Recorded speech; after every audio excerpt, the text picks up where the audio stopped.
Hello అండి, అందరికీ నమస్తే. Welcome to my channel. ఈరోజు మన ఛానల్లో ఎల్బో హ్యాండ్స్ కటింగ్ అనేది నేర్చుకుందామండి.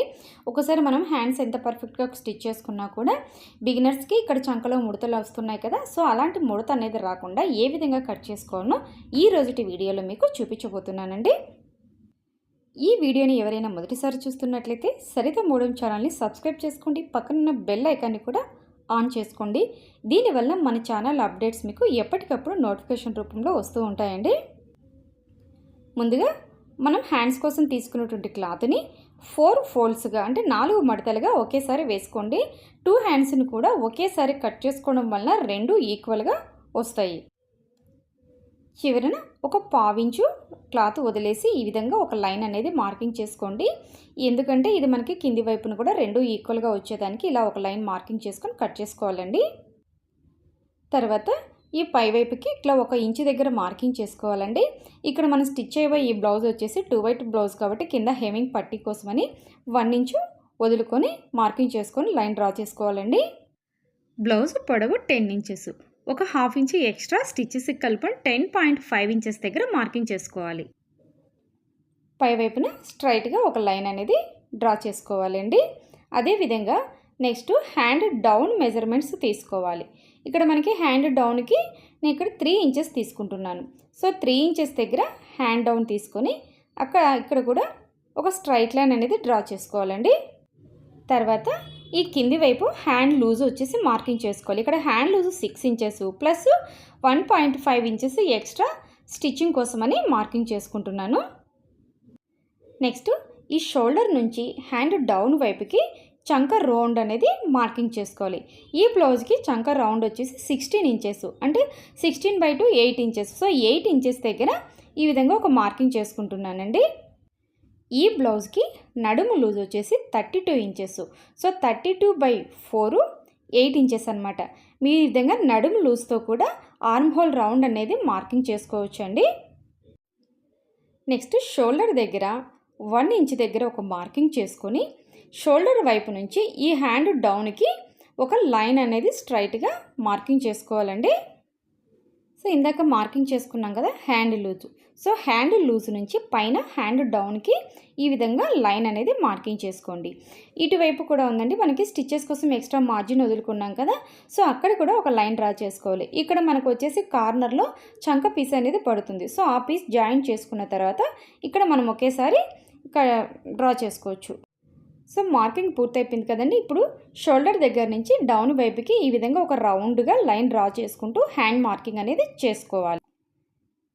బిగినర్స్కి రౌండ్ మార్కింగ్ అనేది కష్టంగా ఉన్నప్పుడు ఇక్కడ నేను ఒక చిన్న టిప్ లాంటిది చెప్తానండి. దీని ప్రకారం మీరు హ్యాండ్ మార్కింగ్ చేసుకుంటే పర్ఫెక్ట్గా మీకు మార్కింగ్ కుదురుతుంది. ఇప్పుడు మనకి పైనుంచి కింది వైపుకు చంక రౌండ్ ఎంత 8 ఇంచెస్ తీసుకున్నాం కదా, సో 8 ఇంచెస్ సగంలో 4 ఇంచెస్ అంటే 4 ఇంచెస్ దగ్గర ఒక మార్కింగ్ అనేది చేసుకోవాలి. ఇప్పుడు షోల్డర్ దగ్గర మనము ఫస్ట్ ఒక 1 ఇంచు మార్కింగ్ చేసుకున్నాం కదా, ఆ 1 ఇంచు దగ్గర నుండి ఇక్కడ నేను వీడియోలో చూపిస్తున్నాను చూడండి, లైన్ ఫస్ట్ పై వైపుకు వెళ్ళాలన్నమాట.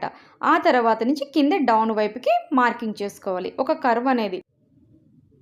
ఇప్పుడు మనకి ఒక ఎస్ షేప్లో అన్నమాట పైకి ఈ విధంగా ఇక్కడ వీడియోలో చూడండి మనము డ్రా చేసుకున్నట్లు లైన్కు పై వైపుకి వెళ్ళి మళ్ళీ కింద డౌన్ వైపుకి రావాలి అన్నమాట.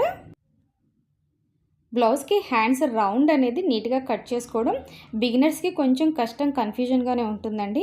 మీకు బాగా ఎక్స్పీరియన్స్ అయిపోతే ఈ హ్యాండ్ రౌండ్ అనేది ఎటువంటి ఫార్ములాస్ లేకుండా ఆటోమేటిక్గా మీ సిజర్ అనేది మీకు వెళ్ళిపోతుంది కట్ చేసుకోవడానికి. ఇక్కడ మనకి చంక పీస్ తక్కువ వచ్చింది కదండి, సో ఈ చంక పీస్ కూడా ఇక్కడ మనకు పైనే కట్ చేసేసుకుందాము. ఇక్కడ నేను పై వైపునే జస్ట్ కొంచెం ఎక్స్ట్రా తీసుకొని స్ట్రైట్గా కట్ చేసుకున్నానండి. ఈ పీస్నే ఇక్కడ జాయిన్ చేసేసుకొని స్టిచ్ చేసేసుకోవచ్చు. ఈ విధంగా అండి ఈ చివరి వైపున జాయిన్ చేసుకొని స్టిచ్ చేసేసుకోవాలండి.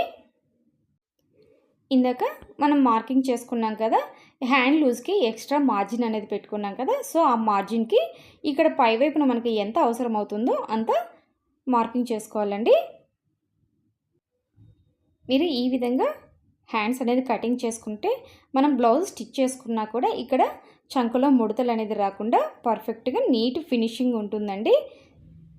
మనం ఇందాక ఆర్మ్ హోల్ రౌండ్ మార్కింగ్ చేసుకున్నాం కదా, సో అక్కడ సిజర్తో చిన్న కట్ మార్క్ పెట్టుకోండి, స్టిచ్ చేసుకునేటప్పుడు ఈజీగా ఉంటుంది.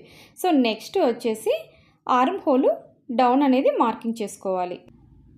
ఆర్మ్ హోల్ రౌండ్ మార్కింగ్ చేసుకున్నాం కదండి, ఇక్కడ చిన్న కట్ మార్క్ పెట్టుకున్నాం. అక్కడి నుంచి షోల్డర్ దగ్గర 1 ఇంచ్ మార్కింగ్ చేసుకున్నాం కదా, ఆ 1 ఇంచ్కి ఈ విధంగా రెండు ఈక్వల్గా పెట్టుకొని ఆ రెండింటి మధ్యలో ఒక సెంటర్ పాయింట్ వస్తుంది కదా, ఆ సెంటర్ పాయింట్ దగ్గర ఒక మార్కింగ్ చేసుకోండి.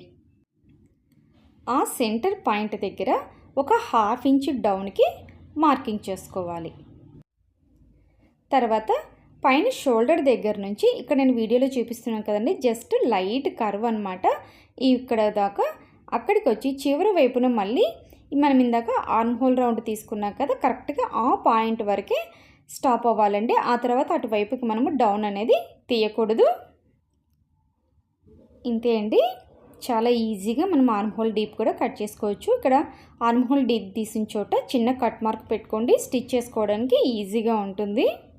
మీకు ఏవైనా డౌట్స్ ఉంటే కింద కామెంట్ సెక్షన్లో అడగండి, నేను ఖచ్చితంగా మీకు రిప్లై ఇస్తానండి.